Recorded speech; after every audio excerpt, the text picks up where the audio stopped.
তোমরা যে মেয়েটিকে দেখতে পাচ্ছ তার মোবাইল ফোনটি একদিন হারিয়ে যায় এবং সেই মোবাইল ফোনটি এমন একজন হ্যাকার হাতে চলে যায় যে তার ফোনের ক্যামেরা গ্যালারি সহ সব কিছুর অ্যাক্সেস পেয়ে যায়। তারপর থেকে মেয়েটির জীবনে নেমে আসতে থাকে একের পর এক ভয়াবহতা। কী সেটা, আর কে তার মোবাইল ফোনটি হ্যাক করে নিল? এই সব প্রশ্নের উত্তর দিতে আজ নিয়ে আসলাম কোরিয়ান থ্রিলার মুভি দ্য আনলকের এক্সপ্লেনেশন। তো চলো আর কোনো কথা না বলে শুরু করা যাক আজকের মুভির এক্সপ্লেনেশন। মুভি শুরুতেই আমরা এই মুভির মূল চরিত্র লামিকে দেখতে পাই। সে ছিল খুবই সাদাসিধা একটা মেয়ে, মানে সে তার জীবনটাকে উপভোগ করতে খুবই ভালোবাসে। এছাড়া তার বাবার একটা ক্যাফেও আছে যেখানে সে মাঝে মাঝে তার বাবাকে সাহায্য করতে যায়, কারণ একটা দুর্ঘটনায় তার মা অনেক আগেই মারা গেছে। লামির প্রতিদিনকার জীবন একদমই গোছানো, যেখানে সে সারাদিন তার মোবাইল নিয়েই বসে থাকে। এক কথায় আমরা তাকে মোবাইল আসক্ত বলতে পারি, কারণ সে তার মোবাইল ছাড়া একটা মুহূর্ত থাকতে পারে না। একদিন পার্টি থেকে বাড়ি ফেরার সময় লামি যখন বাসে করে যাচ্ছিল তখন বাসের মধ্যে তার চোখ লেগে যায়। ঠিক সেই সময় লামি বুঝতেও পারে না যে তার মোবাইল ফোনটা ওই বাসের মধ্যেই পড়ে গেছে। এরপর যখন তার স্টপ আসে তখন সে বাস থেকে নেমে পড়ে, আর তাড়াহুড়া করতে গিয়ে সে তার মোবাইল ফোনটা ওই বাসের মধ্যেই ফেলে রেখে যায়। এই ঘটনার পর সে ওখান থেকে তার বাসায় চলে আসে। এরপর দেখা যায় একজন অজানা ব্যক্তি সেই বাস থেকে লামির মোবাইল ফোনটা তুলে নিয়েছে। এর পরের সিনে দেখা যায় ছেলেটি তার বাসায় লামির ফোনটা নিয়ে বসে আছে। ওইদিকে লামি তার বাসায় ঘুমাচ্ছিল। তখন তার বান্ধবী এসে তাকে ঘুম থেকে ডেকে তোলে। ওই সময় লামি বুঝতে পারে যে তার মোবাইল ফোনটা হারিয়ে গেছে। আতঙ্কিত হয়ে সে তার বাসায় মোবাইল ফোনটি খুঁজতে থাকে, কিন্তু এত খোঁজার পরও সে তার মোবাইল ফোনটি আর খুঁজে পায় না। এরপর সে তার মোবাইল ফোনটি ট্র্যাক করার জন্য তার নিজের নাম্বারেই কল করে, এবং সেই সময় তার কলটা ধরে একটা মেয়ে।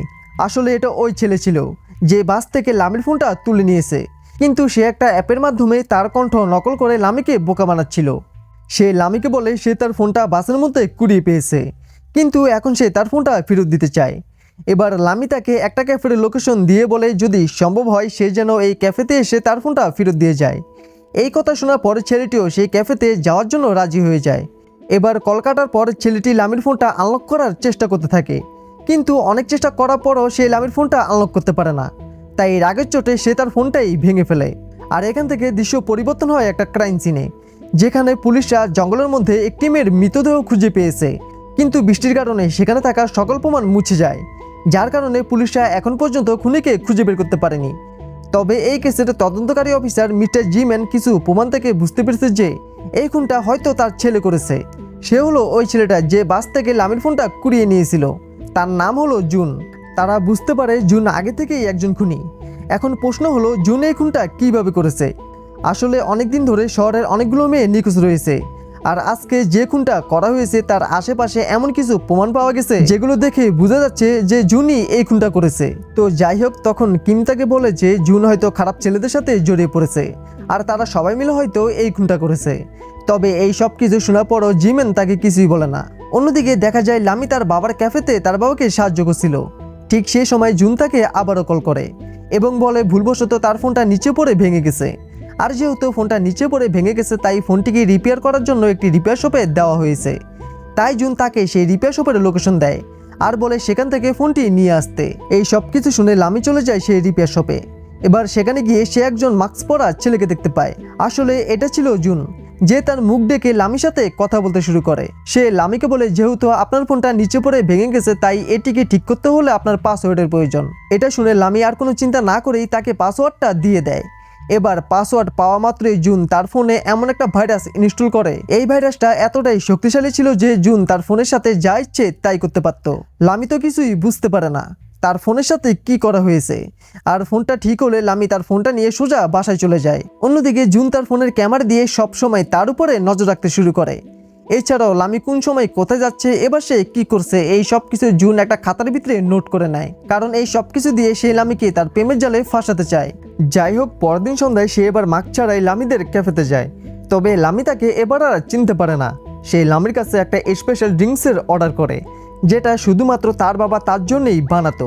তার মানে হলো জুন লামির মোবাইল হ্যাক করে জানতে পেরেছে যে লামি এই ড্রিঙ্কটা খেতে খুবই ভালোবাসে, তার জন্য সে এই ড্রিঙ্কসটাই অর্ডার করেছে। এই সব কিছু দেখে লামি এবার জুনের সাথে কথা বলতে যায়।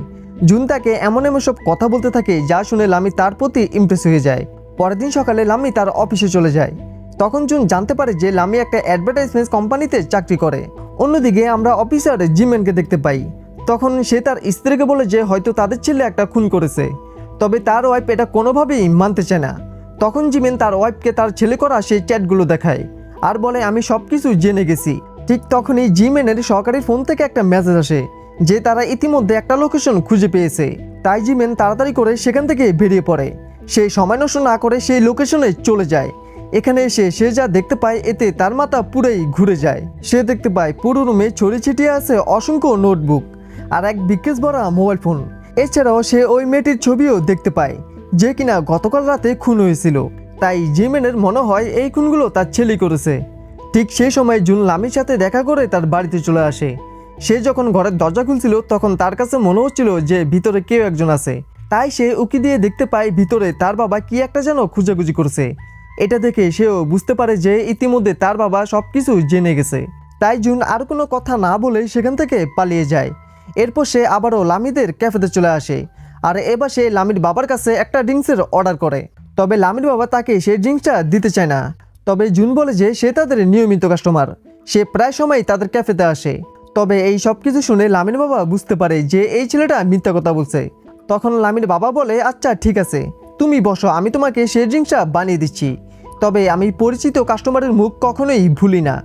এটা শুনে জুনও বুঝতে পারে যে লামির বাবা তার উপরে সন্দেহ করছে। তবুও সে ড্রিঙ্কসটা পান করার জন্য একটা টেবিলে বসে পড়ে। অন্যদিকে অফিসার জিমেন জঙ্গলের মধ্যে 8টা মেয়ের মৃতদেহ খুঁজে পায়। এই বিষয়টা নিয়ে সে প্রচণ্ড চিন্তায় ছিল, কারণ সে ইতিমধ্যে জেনে গেছে যে এই খুনগুলো তার ছেলে জুনই করেছে।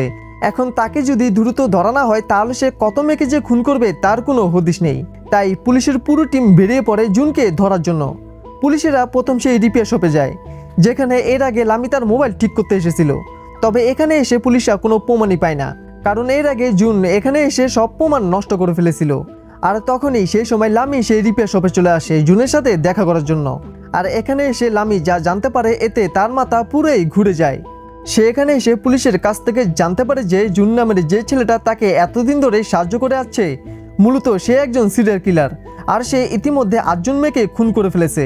এই সব কিছু শুনে লামি পুলিশদেরকে বলে তাহলে আমি জুনকে আমাদের ক্যাফেতে ডেকে নিয়ে আসবো, আর জুন যখনই আমার সাথে দেখা করতে আসবে আপনারা তাকে ধরে ফেলবেন।